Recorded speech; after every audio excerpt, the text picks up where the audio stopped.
Tom Petty, Refugee, and this goes out to John. Good song. This takes me back. I'm running through this guitar research amp. I just picked it up. So if you're wondering why this tone is different, I'm just kind of messing with it. But anyways, here we go. Standard tuning on this. Oops, hold on.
Little fillers, but that's what we're gonna go with this lesson. Everything you just heard there. What else was I gonna say? See, there's something else I'm gonna say. Outside of the fact that Tom Petty, yeah, man, epic, legendary, awesome. Primary chords are F sharp minor, D major, and E major in this. We also have D and D with an A bass, and B with an F sharp bass. We'll get to that shortly, but from the beginning here, starting with the bar chord, bar everything on fret 2. I'm Mike Gross, by the way. I've been forgetting to say that lately for the newcomers, for the newbies. Everything fret 2, and then we got 4A, 4D with 3rd and 4th finger. The emphasis on this intro, this multiple guitar tracks on this when they recorded it. This is the primary, but you basically thicker end and then all of them, so it's like a little smaller of a feel and then a bigger feel. Here's what I mean.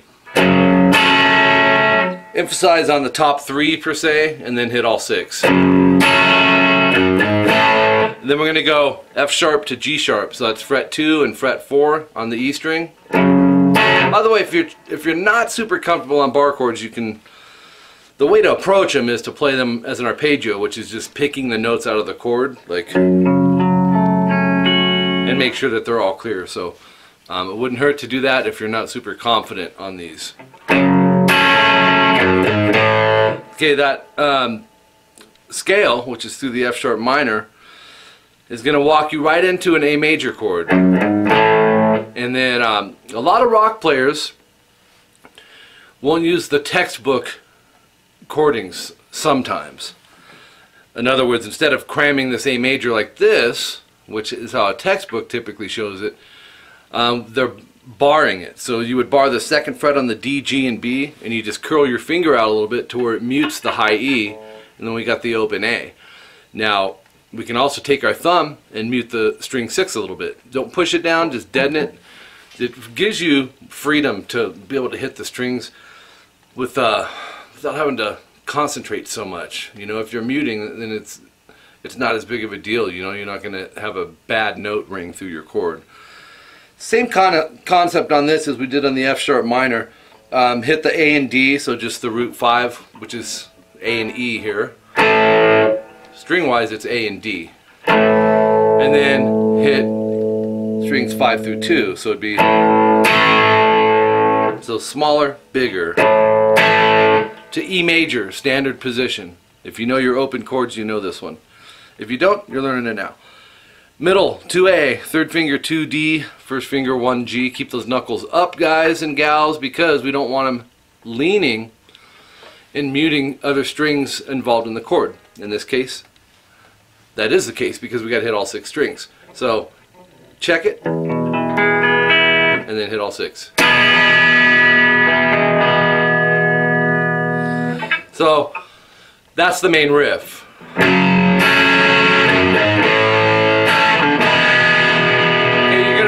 That. And then it actually goes 2 more times, but I wanted to show you the intro solo to this which is 2D sliding to 4. I would use third finger for this. Rest, hit it again, and then go 1, 2 on the G string. I also switch to the neck pickup for the solo. Little vibrato on that and a rest. 4G, we're going to do a bend release. Because we're on the G string here, we can kind of decide if we want to bend up or we want to bend down. Either way, you're going to achieve the goal of a bend, and you can get this whole step, which is what it calls for, a B to a C sharp. Or typically you bend away from the next string that's coming up, unless there's like a technique like a pull off, then you even have more freedom with it. But kind of go with what you're comfortable here. But I would back it with a couple fingers to help strengthen and support this dude so he doesn't get all pissed off at these guys for not being helpful when he needs the help. Because this dude will kick some butt, man, on these guys. Despite the middle finger, what he thinks he is. You know. Never mind. Anyways. So bend release, 2D, and then 4D. This is the midpoint of the intro solo. So we have...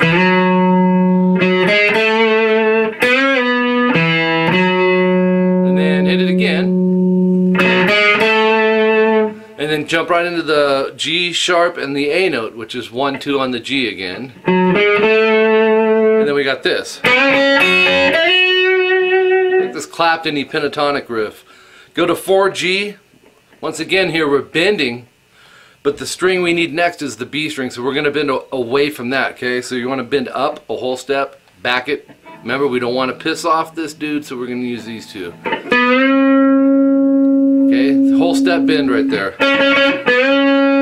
Then we need to come over here to 2B, shift it down to 2E, back up to 2B, and then go to 5B with pinky or third, doesn't matter, and slide up to fret 7. I actually like the third finger there. Now, like I said earlier in this lesson, there's overdubs. It's hot here. I'm in the desert, man. Check out the sweat. It's ridiculous. There's several guitars. 2, probably 3. I think there is 3. So, you know, one of them's going, and we got that vibrato. Well, as soon as they slide up from this E to this F sharp, the downbeat kicks in for the verse, which is F sharp minor bar chord, which is the chord we started this lesson with, the intro. What I suggest is if you're playing along with Tom Petty on this, then I would ride that out for the first time through. In other words, 3, 4, 1, 2, 3, 4, 2, 3, 4, 1, 2, 3, 4, 2, 3, 4, 1, 2, 3, 4, 2, 3, 4, 1, 2, 3, 4. Rather than go and try to land it, because by the time you slide here, boom, you should already be hitting the F sharp minor. That's the advantage of 2 guitar players and the recording studio, is multiple layering of different tracks. You can have 50 guitar tracks if you want. So, but when you're doing it as a solo guitar, you have to get creative with which parts you choose and how you want to flow in from one to the next. Also in the middle, I think it's the second time through on the, if you're going, oops, and then we come into this, there'll be a, which is a filler riff that's thrown in there. I'm going to go ahead and show you that. If you want to not do that, then you can just stick with that F sharp minor, but I may as well show you it. 4G and 5B. And what you want to do is hit those two, slide them a whole step sharp up to 6, 7, slide it back a whole step, and then slide it back up a whole step. 4, 5, so you're strumming that, you're done with the pick at that point. It's all about the strength in your slides to achieve the volume that you need. So keep hard pressure, you know, dig it into the neck as you're doing that. You know, and that kind of rings out, you know, through the song. That dude's just throwing in the fillers. So pick and choose there. The next part is a D major to a B major. Now what they're doing is adding an altered bass note on it. which just means the root note is different than the chord itself. If you went from the bottom up, you'd have 2, 3, 2, open D, open A. Like a chord book will usually say 2, 3, 2, open D, keeping the root for the name of the chord. But there's an A note and a D chord, which is right here. So we're just going to throw an altered bass note, which if we were writing that down would be D/A. A D chord with an A note on the bass, or the deeper in, the top, the root note. And then thumb, just go ahead and mute the low E and you can strum all 5, or all 6. 3, 4, 1, 2, 3, 4. 2, 3, 4, 1, 2, 3, 4. Now this chord, I like it, it's really full. It's a B major slash, not the guitar player, F sharp. So we have 2A. Actually, we're going to put the slash in there now. Go ahead and bar the 2nd fret on the E and A. There's our F sharp. We're barring, there's our B. And then we're going to, I would use pinky or 3rd, it's your choice. But we need fret 4 on the D, G, and B, and we should be muting the high E. So we would hit, if you're muting it, you can hit all 6. But you can check it, you know. That's what you want. So we strum that and that gets the same count. 2, 3, 4, 1, 2, 3 to the chorus.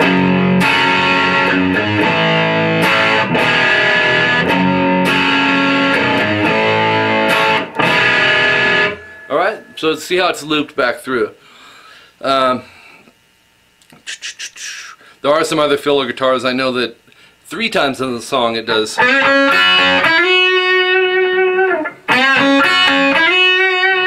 You'll hear those little overdubs. There's a part right before the solo. There's a keyboard solo and then it transitions into a guitar solo. I can show you that really quick too, and that way you'd have pretty much all the rhythm to this whole song. E major, which we learned earlier, 2, 2, 1, A, D, and D. You just go 3, 4, 1, 2, 3, 4 to A.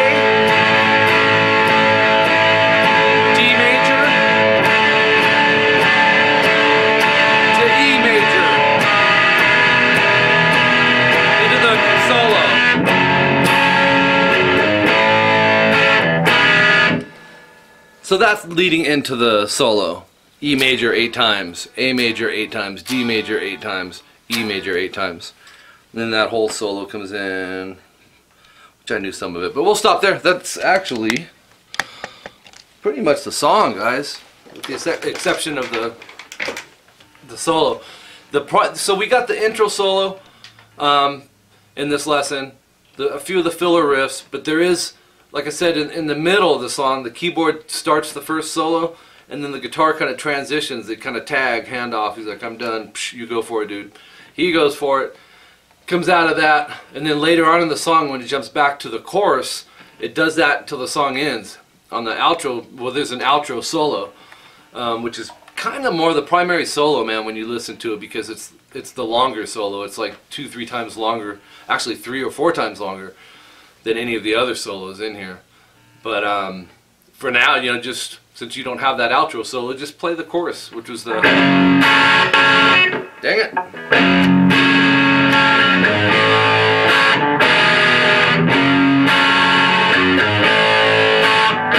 What do you think of that guitar research amp? I gotta mess with it some more. I noticed the EQ on the amp, and these amps are really affordable, by the way, but the EQ is super like touchy. So if you wanted more bass on it, just going from like 6 to 7, you hear it really thicken up. I mean, the mids, the highs, everything's real touchy on it. I like it. I really, really do. Okay, so anyways, why am I standing up? If you're interested in some private lessons, that's outside of the free lessons that I do on this YouTube channel here, which I will always have for you guys. The ones that can't afford lessons or just, boom, need a lesson really quick. It's all request, this channel, so definitely let me know what your request is. I suggest, because there's almost 2,000 video lessons on here, that you check the channel first. All you gotta do is type in my name and the band and the song. If I have it, it'll pull up. I do get requests for stuff that I have almost daily, man. Stuff I already have on the channel. So before, you know, just check. It'll only take you a second. It may be there waiting for you. But yeah, outside of this channel, be sure to subscribe, request, as I'm saying, this and that. But I do teach privately. That's what I do. I've been doing it since 1992. And right now I'm full-time just teaching on Skype around the world, and I'm loving it. Basically, I set you up on a set day, set time each week for a half hour or an hour, or we can do bi-weekly. The idea is to try and get a set day, set time. It's just for me and for you. Trust me, it's just the route to go. I do have some hit and miss students, but sometimes it's hard to get them in. My schedule is really pretty full, so I may not have the time you want, but I do have a few of the hit and miss students that are like, hey, what do you have open this week? Sometimes I don't have anything. But if that's something you're interested in, you can email me, rockinguitarlessons@hotmail.com and mike@rockinguitarlessons.com. Shoot me an email. I can give you the price breakdown. You can also find that on my website, rockinguitarlessons.com. I also offer CVT lessons, which are custom video tablature lessons. For those of you that can't do the one-on-one lessons on Skype, maybe that would be an option for you. You pick the song you want me to do, and I do it, and I get it right for you. I get it in detail, handwrite the tabs. Everything is just really detailed. And then send the tabs to your email, and then I upload the video section to my channel here, so you got both those. And then recently, kind of sort of recently, well, let me explain. I just recently advertised that I'm also doing transcriptions, as far as I'm calling them CT lessons, which are just custom tablature lessons. So if anything you want that you don't need a video for, I transcribe by ear. I don't use any other resource. I just don't trust other resources unless I'm watching the guitar player himself. But I do trust my ear to get these for you. And so basically it's a CVT lesson minus the video. You don't have the video.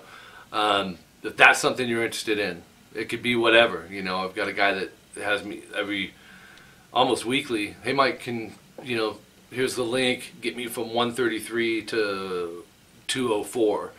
I just want all the guitar in that part. I listen to it and write everything out and put the correct fingering, which sometimes we can alter fingering, of course, but pick directions, and I actually even do EQ and effect guesstimations, all that stuff. But they're very, very detailed. If that's something you're interested in, hit me up, because I really want to push those. I've been doing them for a long time. I mean, long time meaning probably close to a couple of years, but I never thought to advertise that. I advertised the CVT lessons, and then it dawned on me, man, why don't I? Why not? So, and CT lessons are a little more affordable. Well, I shouldn't say affordable, because that's a matter of, the person and what they can afford.